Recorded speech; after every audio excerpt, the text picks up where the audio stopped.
Okay, so for this next question, we have a ball is attached to a string and it's made to rotate with a constant speed along a horizontal circle. The string is attached to the ceiling and makes an angle of theta degrees with the vertical. The tension in the string is T. So there is a diagram provided here. Okay, so this is the situation. This is your ceiling. You have the object. It's attached to this particular string. Okay, this is the vertical orientation, and if you can imagine, this object is moving in a circular motion like this. Okay, so there. So the question is asking us what is correct about the horizontal and vertical components of the net force on the ball. Okay, well, the first thing you need to identify is where is the tension located in this problem. The tension will be found here on this string, the diagonal one. So we can actually label that like this. Okay, so with this object and the ceiling, there is a tension acting in these directions. Okay, now what you need to recognize is this string here, this the diagonal line is the resultant of horizontal and vertical forces. And we always discuss that in class. Whenever you have a diagonal line, it's always a combination of horizontal and vertical components, which is why we're able to really separate and divide the question into two parts every time. Okay, now in this problem, because this is a diagonal line, all right, what that means is I can have two components, as I mentioned. Okay, horizontal and vertical.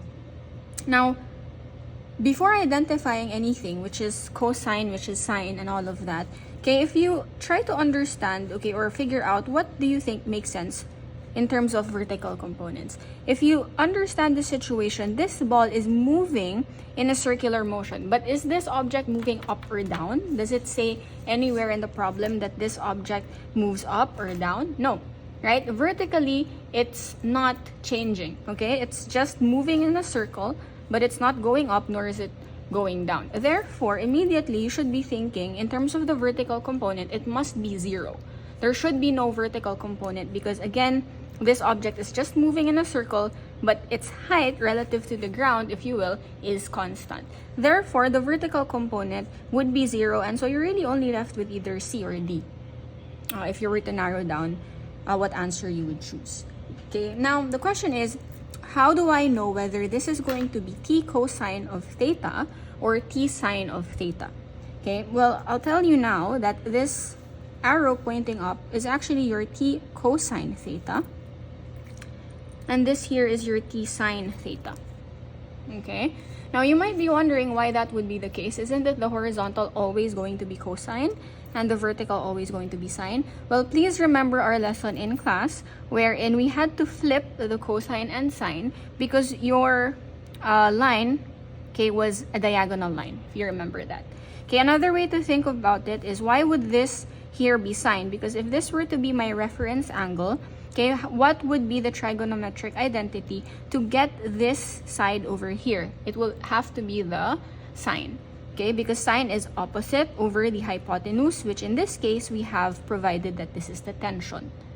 All right, so therefore the horizontal component is actually the T sine theta and not T cosine theta. So the correct answer should be letter D. Okay, a common mistake is students will think this is C because of cosine for horizontal, but remember here we have a diagonal line. Okay, this is your reference angle. So if you want to get the horizontal component from our point of view, that's actually going to end up becoming the sine if this is your reference angle. Okay, so please remember that the answer here should be letter D.